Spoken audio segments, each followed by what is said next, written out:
Doctor, you hit on the third leading cause of death in the United States, and I'm sure most of us could figure it's either heart-related or cancer or diabetes, things like that.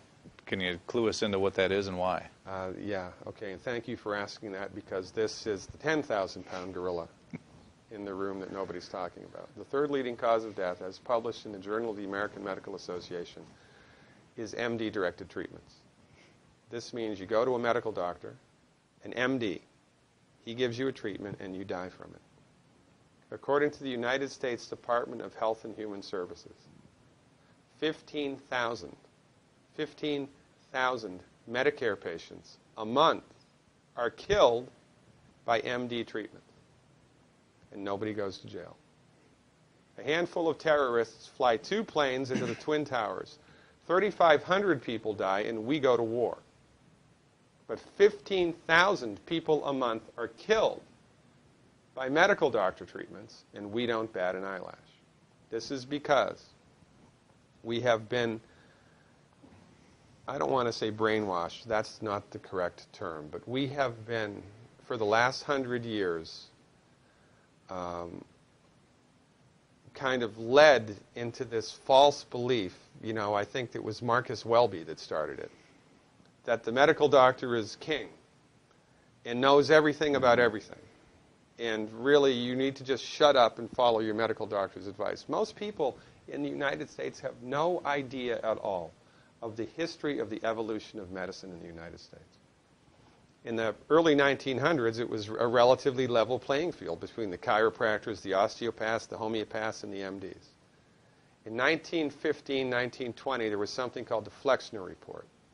The Carnegie Corporation funded this man named Abraham Flexner. He went all around the country, and he went on stagecoach and train and horseback. This was before the interstate highway system, right? It took Flexner 5 years to do this. He went all around the country and did an inventory of all of the medical schools that prescribed drugs.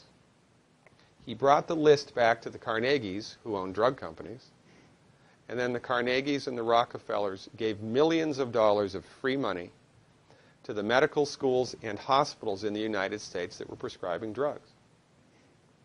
That was the beginning of the end. After the Flexner Report, there was no more level playing field in the United States.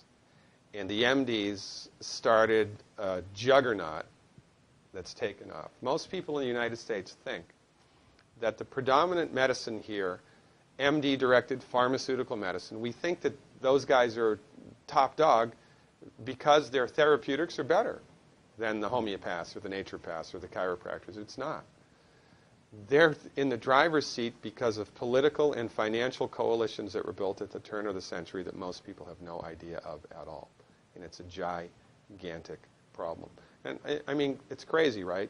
It's the third leading cause of death. And yet, when the government makes noise about messing with people's insurance, everybody freaks out. Mm-hmm. And that's a whole other thing to talk about, isn't it? Because what is medical insurance?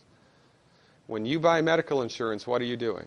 You're betting that you're going to get so sick you will not be able to afford it. Mm-hmm. Right? Yeah. Right.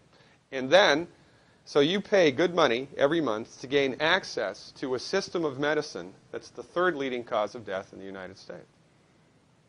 We need our heads examined, quite frankly. That's why we give, Dr. Wallach and myself collectively, we give 400 free lectures a year. And we're building a grassroots network because people don't know this. I mean, people, I come to my lectures and they look at me and say, couch potatoes live longer? Medical doctors are the third leading cause of death? You know, what's going on here? We're like the people, you know, in Galileo's time saying, hey, everybody, you know, it's the sun that's at the center of the solar system, not the earth. Well, hey, everybody, the earth is round, it's not flat. Or, hey, everybody, slavery's a bad thing. Right? This is we have a social agenda here. Why do we have a social agenda? Because people are suffering needlessly. You wouldn't believe, as God is my witness, you would not believe the things that I've seen people recover from in holistic medicine. The body's ability to fix itself is remarkable. And most of the time, all that the body needs to do that is the raw materials that it needs to do that. And we need to stop eating food that's hurting the body. You know, if you put diesel fuel in an unleaded engine, even if it's a brand new Ferrari, it's going to run like crap if it runs at all. There's nothing wrong with the car, it just had the wrong fuel. It's the same with the human body. You give the human body the raw materials that it needs, clean up the diet, Superman, Superwoman. And you know, if you don't get to super status, then at least your blood pressure normalizes, at least your arthritis goes away, at least your anxiety and panic attacks go away, and you can sleep through the night.